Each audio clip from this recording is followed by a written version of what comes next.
Lembra quando a Rússia achava que era superpotência, grande exército, economia e conversa? Ela intimidava os vizinhos, vendia gás para a Europa como traficante e agia como se governasse o mundo. Então Putin invadiu a Ucrânia. Agora, a Rússia está sendo pisoteada em todas as frentes. O exército está em frangalhos, a economia está desmoronando e Putin passou de homem forte para velho desesperado, implorando por armas da Coreia do Norte.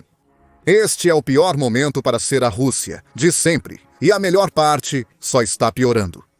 Então, vamos analisar como a Rússia passou de um durão global para um total vexame, e onde melhor para começar do que o seu exército, porque é onde o colapso está atingindo com mais força. A Rússia vem sofrendo pesadas perdas de pessoal e equipamentos desde o início da invasão. Isso é notícia velha. A novidade é que novembro de 2024 superou até mesmo as expectativas mais pessimistas. Em apenas 30 dias, a Rússia sofreu quase 46 mil baixas. Isso é mais do que 3 divisões inteiras de fuzileiros motorizados eliminadas do campo de batalha. O massacre atingiu o auge com um novo recorde devastador: 2.030 soldados perdidos em um único dia. Um marco horrível que destaca o quão desastrosa a situação se tornou. A perda total de pessoal? Impressionantes, 758.730 desde o início da invasão, número que aumenta diariamente. E não são apenas corpos se acumulando. Em novembro, as forças ucranianas destruíram 307 tanques, 899 veículos blindados e 884 peças de artilharia. São mais de 3 bilhões em equipamentos perdidos em um único mês. Para um exército que já foi considerado o segundo melhor, apenas atrás dos Estados Unidos da América, essa escala de destruição é mais do que um revés.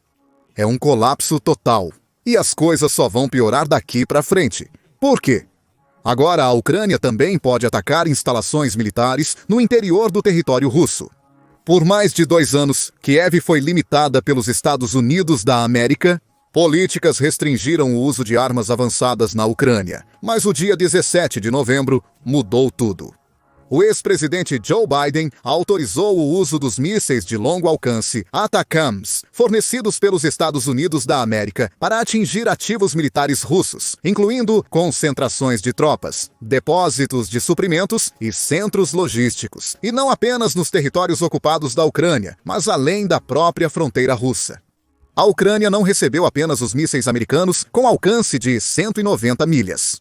O Reino Unido e a França entraram na briga, permitindo que a Ucrânia atingisse solo russo com os mísseis Storm Shadow e Scalp, de alcance de 249,4 quilômetros.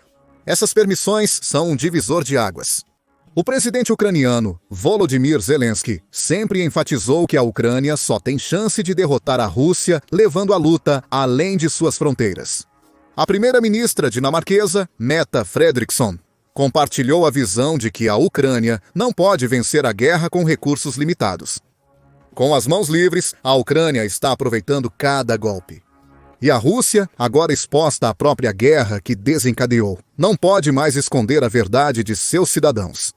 Os ataques de mísseis de longo alcance, lançados pela Ucrânia em território russo, já causaram danos catastróficos, visando ativos militares cruciais que sustentam as operações da Rússia na Ucrânia e além. Esses ataques não apenas destruíram infraestruturas-chave, mas também infligiram pesadas perdas ao pessoal e recursos russos, tornando cada vez mais difícil para Moscou manter seu ímpeto militar. Um dos ataques mais significativos foi em Bryansk, onde a Ucrânia usou pela primeira vez os mísseis ATACMS fornecidos pelos Estados Unidos da América. Os mísseis atingiram um depósito de armas próximo a Karachay, a cerca de 99,8 quilômetros da fronteira ucraniana, causando 12 explosões secundárias. O ataque danificou significativamente as reservas de munição russas, essenciais para suas operações em curso. A Ucrânia também visou as reservas de gás e a infraestrutura energética da Rússia, cruciais para a estabilidade militar e econômica do país, além de mirar em armamentos. Ao atingir esses ativos críticos, a Ucrânia interrompe a capacidade da Rússia de abastecer suas forças, enfraquecendo suas cadeias logísticas. No entanto, a destruição não se limitou à infraestrutura. Os ataques ucranianos também eliminaram um número significativo de tropas russas e norte-coreanas estacionadas na Rússia. Um ataque a um centro de comando russo na região de Kursk teria matado ao menos 18 soldados russos e ferido 33, incluindo oficiais de alta patente dos distritos militares do Sul e do Leste. Entre os mortos estava o tenente-general Valery Solochuk, peça-chave nas campanhas militares agressivas da Rússia. Sua suposta perda é um grande golpe na liderança russa. Um coronel-general norte-coreano também teria sido ferido, com mais 500 tropas mortas.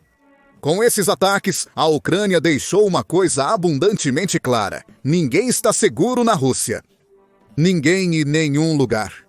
A suposta morte dos soldados norte-coreanos terá repercussões na já frágil aliança Rússia-Coreia do Norte. O outrora orgulhoso presidente Vladimir Putin, que sonhava com uma Rússia forte contra o Ocidente, agora se agarra desesperadamente ao apoio de um Estado pária. A Coreia do Norte, com seu regime brutal e isolamento internacional, é um aliado improvável no cenário geopolítico global. Contudo, em sua busca pela vitória na Ucrânia, Putin recorreu a Kim Jong-un, marcando um ponto baixo para a diplomacia russa. Porém, não se iluda. Esta parceria não é baseada em prosperidade mútua ou ideais globais compartilhados, mas sim na pura necessidade. A Rússia, desesperada por suprimentos militares para sua guerra, se tornou uma das nações mais sancionadas e economicamente debilitadas do mundo. A Coreia do Norte está ansiosa para consolidar sua posição como um importante ator global, não apenas fornecendo armas e munições, mas também fortalecendo seu vínculo com uma potência nuclear, como a Rússia. Para compreender esta relação problemática, devemos analisar o que a Coreia do Norte oferece. Embora o país seja infame pelo seu desenvolvimento de mísseis nucleares, também é uma potência militar em termos de números brutos. Com um exército de 1,3 milhões de pessoal ativo, o envolvimento da Coreia do Norte na guerra na Ucrânia nunca seria apenas simbólico. Por isso, o relatório de outubro de 2024, sugerindo que a Coreia do Norte enviou tropas para a Rússia, não surpreendeu tanto. Segundo várias fontes, mais de 10 mil soldados norte-coreanos foram enviados do extremo leste da Rússia para a região de Kursk, onde devem fornecer suporte crucial no combate. Essas forças foram implantadas principalmente para reforçar o poder de pessoal do exército russo, já que o país não pode se dar ao luxo de outra mobilização em massa. De fato, as tropas norte-coreanas trouxeram consigo apenas números. Eles não têm experiência de combate no mundo real, treinamento e equipamento para fazer alguma diferença real. Seu destacamento na Rússia mostra o quanto a antes poderosa nação caiu. Contudo, as tropas norte-coreanas são enviadas para a Rússia para morrer, mas as armas norte-coreanas têm um destino diferente. As exportações de armas tornaram-se vitais para a Rússia, cujos estoques foram quase esgotados pela guerra. Relatórios de inteligência sul-coreanos indicam que a Coreia do Norte entregou mais de 13 mil contêineres com munição, projéteis de artilharia, foguetes antitanque e mísseis balísticos KN-23 para a Rússia desde agosto de 2023. A expertise norte-coreana em tecnologia de mísseis foi aproveitada, com técnicos enviados à Rússia para avaliar o desempenho das armas e ajustar sua eficácia contra os sistemas de defesa aérea ocidentais. O apoio norte-coreano ajudou a manter a máquina de guerra russa, pois a indústria de defesa da Rússia não consegue repor as perdas. E lembre-se, estamos falando sobre o complexo militar industrial, que agora é o único motor da economia russa. Prevê-se que em 2025 a Rússia gastará cerca de 40% de seu orçamento federal total em defesa. A Rússia depende muito de seu exército para sobreviver economicamente. Apesar da produção militar industrial aparentar força, a realidade é bem mais sombria. A economia russa continua em forte declínio e a grande dependência dos gastos militares é apenas um paliativo. Em 2024, a Rússia enfrentou uma inflação projetada de 10% e as taxas de juros atingiram 21% em uma tentativa fracassada de estabilizar a economia. As altas taxas de juros prejudicaram empresas e cidadãos russos. Empresas sofrem com dívidas e o consumo está enfraquecendo. As economias dos russos caíram para 15,9 trilhões de rublos, 151,5 bilhões de dólares. Com muitos enfrentando dificuldades para equilibrar as contas. O preço de itens básicos, como batatas, tem subido consideravelmente, elevando o custo dos produtos do cotidiano. O custo da manteiga aumentou quase 30%. O valor do rublo despencou mais de 25% em relação ao dólar desde o verão de 2024, com a taxa de câmbio agora em torno de 100 rublos por dólar. Essa intensa desvalorização agravará os desafios econômicos do país, pois as importações se tornarão proibitivas e a inflação ficará descontrolada. Agravando a situação, a Rússia esgotou seus fundos nacionais anteriormente sustentados pelas exportações de energia. As sanções, principalmente dos Estados Unidos da América, paralisaram o setor financeiro. A última rodada de sanções atingiu instituições-chave como o Gazprombank, que lida com pagamentos críticos de energia, criando uma enorme escassez de moeda estrangeira. O Banco Central Russo parou de comprar moeda estrangeira no mercado interno para tentar controlar o dano, mas o rublo permaneceu volátil. Apesar das previsões de crescimento do produto interno bruto russo de 3,9% para 2024, as expectativas para 2025 são muito mais pessimistas. A economia russa está prestes a desacelerar significativamente, com previsão de queda do produto interno bruto para 1,9%. Especialistas preveem que a recuperação econômica da Rússia é improvável sem uma mudança de prioridades. A inflação pode cair para 6,4% em 2025, mas o dano à economia, especialmente no setor privado, tende a ser duradouro. A superdependência da Rússia em gastos com defesa e o aprofundamento das sanções continuarão a drenar seus recursos. As ambições militares do Kremlin estão em desacordo com a sobrevivência econômica do país. Sem mudanças drásticas, a economia russa continuará a desmoronar sob pressão. A grave crise econômica também gerou dissidência entre as elites russas, especialmente com o aumento das tensões entre industrialistas e o Banco Central. Com a Rússia enfrentando estagnação e inflação, cresce a insatisfação com as políticas econômicas. A decisão do Banco Central de elevar os 21% foi duramente criticada, principalmente por líderes empresariais. Os industriais alegam que as altas taxas sufocam o crescimento, dificultando empréstimos para empresas e pagamentos de clientes. Alguns relatórios mostram que quase metade das empresas russas está tendo dificuldades para acessar empréstimos, agravando seus problemas econômicos. Os críticos de Putin, incluindo aliados próximos, têm sido vocais e públicos em expressar suas preocupações. O primeiro-ministro russo, Mikhail Mishustin, culpou o Banco Central pela queda do investimento, enquanto economistas do governo alertaram que o país está à beira da estagflação. Aumentando a tensão, associações empresariais como a União Russa de Industrialistas e Empreendedores pediram que o Banco Central alinhe suas políticas com as prioridades econômicas do governo, desafiando sua longa autonomia. Esse desacordo reflete uma frustração mais profunda na elite russa. Enquanto o Kremlin mantém o foco nos gastos militares, muitos empresários questionam a viabilidade dessa estratégia a longo prazo, especialmente com a desaceleração da economia e o aprofundamento das sanções. As prioridades militares consomem recursos e inflam tensões domésticas, inquietando a elite econômica, que sinaliza que mesmo aqueles no topo estão cientes da insustentabilidade do atual caminho da Rússia. O descontentamento na Rússia está crescendo não apenas entre a elite, mas também entre os cidadãos comuns. Apesar da forte repressão à dissidência pública, há sinais evidentes de insatisfação em todo o país, especialmente com a intensificação do controle do governo sobre o poder. A Organização das Nações Unidas relata deterioração dos direitos humanos, com a Rússia promulgando leis rígidas de censura à guerra. Essas leis levaram à perseguição daqueles que se opõem à guerra na Ucrânia. Apesar da repressão, há sinais de que alguns cidadãos continuam resistindo, mesmo com grande risco pessoal. Manifestações públicas foram reprimidas e críticos do regime enfrentam punições severas, como confisco de propriedade e prisão. Porém, grupos como poetas, artistas e comunidades marginalizadas seguem desafiando o status quo com atos sutis de contestação. Pelo menos 1.372 defensores dos direitos humanos, jornalistas e críticos anti-guerra foram detidos, condenados a longas penas de prisão e frequentemente torturados. A repressão à liberdade de expressão e a violência crescente do Estado contra manifestantes pacíficos cultivaram um clima de medo. A situação destaca uma luta social mais ampla.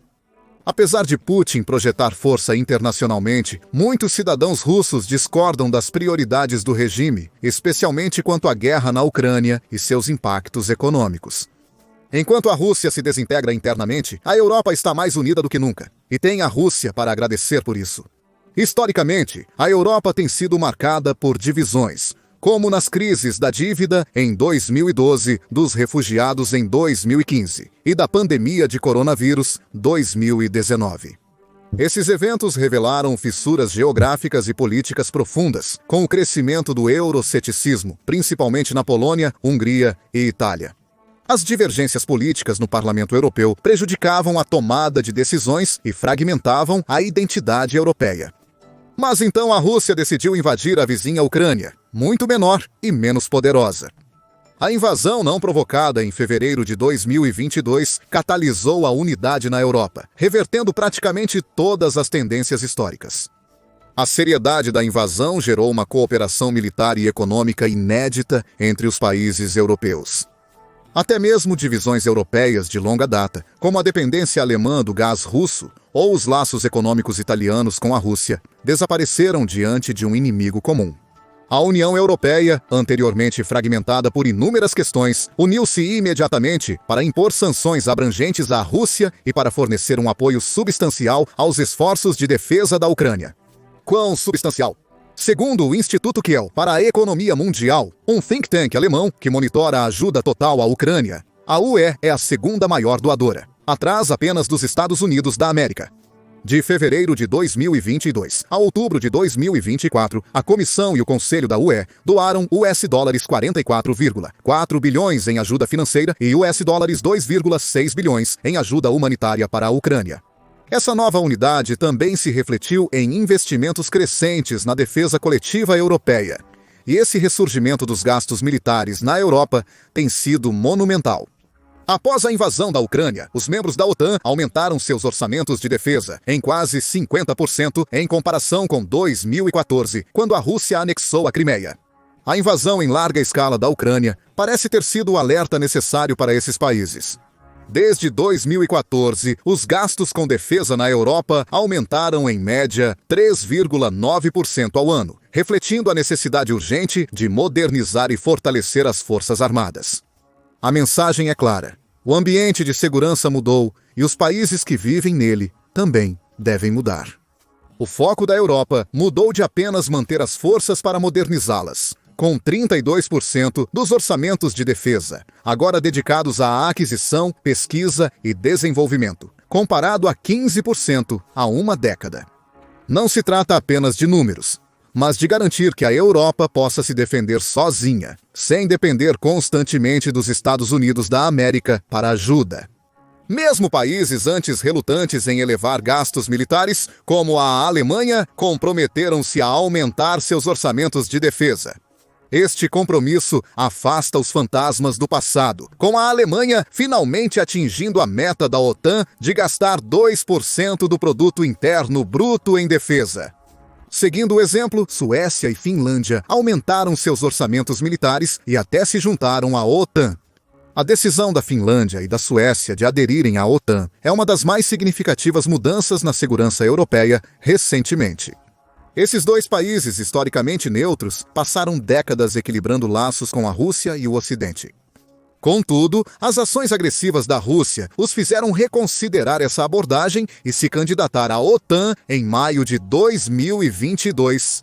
Em 4 de abril de 2023, a Finlândia se tornou membro pleno da OTAN. Já a Suécia aderiu oficialmente à aliança em 7 de março de 2024, após superar atrasos relacionados a preocupações de segurança da Turquia e Hungria. Juntos, esses dois países agregam imenso valor à força da OTAN, especialmente no Mar Báltico, com a fronteira de 830 milhas da Finlândia, com a Rússia, dobrando a fronteira da aliança com seu vizinho oriental. A importância estratégica dessas filiações não pode ser superestimada. A Finlândia, com 2,5% do produto interno bruto em defesa, e a Suécia, com 2,2% em 2024, trazem capacidades militares formidáveis para a aliança. Ambos os países têm militares altamente interoperáveis com as forças da OTAN, já tendo participado de suas operações por anos. Sua adesão fortalece a defesa da OTAN na região, assegurando um dissuasor mais robusto contra agressões russas futuras. Contudo, o real valor dessas adesões históricas à OTAN está em seu simbolismo. O compromisso coletivo da Europa com a defesa é inabalável, e a Rússia nada pode fazer a respeito. Além disso, com a Finlândia e a Suécia agora integradas à OTAN, a posição estratégica da Rússia na Europa foi seriamente prejudicada. A região do Mar Báltico, antes influenciada pela Rússia, agora integra a estrutura de defesa da OTAN, aumentando o isolamento de Moscou. No cenário atual, não há volta. A Rússia não recuperará sua influência prévia sobre a região do Báltico. O mesmo vale para a Europa e o mundo. O enfraquecimento da posição russa no cenário global indica que seu futuro pode envolver o abandono de ambições imperiais ou uma transformação interna significativa. De qualquer forma, o Ocidente deve permanecer vigilante e preparado para esses possíveis desdobramentos. E é isso. A Rússia agora é uma sombra do que era antes. Está praticamente sozinha no mundo, com poucos aliados, seja por obrigação ou desespero por parceiros. Seu poder militar, estabilidade econômica e influência global estão despedaçados. Países antes dependentes da Rússia estão se voltando para o Ocidente, diminuindo a influência de Moscou. Conforme a guerra na Ucrânia consome os recursos russos e as sanções aumentam, a capacidade da Rússia de se recuperar parece cada vez mais distante. Mas como dizem, quando se chega ao fundo do poço, só resta subir. Então, você acredita que a Rússia encontrará uma forma de se reerguer após os horrores da guerra na Ucrânia?